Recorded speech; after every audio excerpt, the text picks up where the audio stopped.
ಇಲ್ಲ, ರಶ್ಮಿಕಾ ಮಂದಣ್ಣವ್ರ ಜೊತೆ ನಾನು ಅಂಜನಿ ಪುತ್ರ ಅಂತ ಒಂದು ಪಿಕ್ಚರ್ ಮಾಡಿದ್ದೀನಿ, ಪೊಗರು ಅಂತ ಒಂದು ಪಿಕ್ಚರ್ ಮಾಡಿದ್ದೀನಿ. ಅವರು ನನ್ನ ಜೊತೆನೇ ಕನ್ನಡ ಬಿಟ್ಟು ಬೇರೆ ಮಾತಾಡಲೇಬೇಕು, ಯಾಕಂದ್ರೆ ಅವ್ರಿಗೆ ಆಪ್ಷನ್ ಇಲ್ಲ. ಯಾಕೆಂದ್ರೆ ನನಗೆ ಕನ್ನಡ ಬಿಟ್ಟು ಬೇರೆ ಭಾಷೆ ಬರಲ್ಲ. ಸೊ ಹಂಗಾಗಿ ನನ್ನ ಜೊತೆ ಕನ್ನಡದಲ್ಲೇ ಮಾತಾಡ್ತಿದ್ರು, ನಾನು ಕನ್ನಡದಲ್ಲೇ ಕೇಳಿದ್ದು.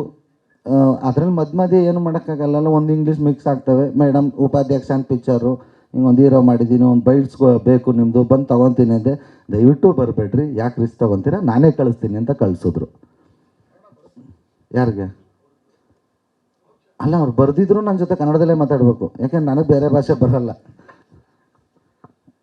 ಇನ್ನೇನಾದರೂ ಕ್ವಶನ್ಗಳಿದೆಯಾ? Thank you.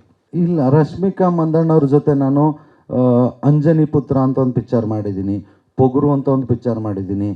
ಅವರು ನನ್ನ ಜೊತೆನೇ ಕನ್ನಡ ಬಿಟ್ಟು ಬೇರೆ ಮಾತಾಡಲೇಬೇಕು, ಯಾಕಂದ್ರೆ ಅವ್ರಿಗೆ ಆಪ್ಷನ್ ಇಲ್ಲ. ಯಾಕೆಂದ್ರೆ ನನಗೆ ಕನ್ನಡ ಬಿಟ್ಟು ಬೇರೆ ಭಾಷೆ ಬರಲ್ಲ. ಸೊ ಹಂಗಾಗಿ ನನ್ನ ಜೊತೆ ಕನ್ನಡದಲ್ಲೇ ಮಾತಾಡ್ತಿದ್ರು, ನಾನು ಕನ್ನಡದಲ್ಲೇ ಕೇಳಿದ್ದು. ಅದರಲ್ಲಿ ಮಧ್ಯೆ ಏನು ಮಾಡೋಕ್ಕಾಗಲ್ಲ, ಒಂದು ಇಂಗ್ಲೀಷ್ ಮಿಕ್ಸ್ ಆಗ್ತವೆ. ಮೇಡಮ್ ಉಪಾಧ್ಯಕ್ಷ ಅಂತ ಪಿಕ್ಚರು, ಹಿಂಗೊಂದು ಹೀರೋ ಮಾಡಿದ್ದೀನಿ, ಒಂದು ಬೈಟ್ಸ್ ಬೇಕು ನಿಮ್ಮದು, ಬಂದು ತೊಗೊತೀನಿ ಅಂದೆ. ದಯವಿಟ್ಟು ಬರಬೇಡ್ರಿ, ಯಾಕೆ ರಿಸ್ಕ್ ತೊಗೊತೀರಾ, ನಾನೇ ಕಳಿಸ್ತೀನಿ ಅಂತ ಕಳಿಸಿದ್ರು.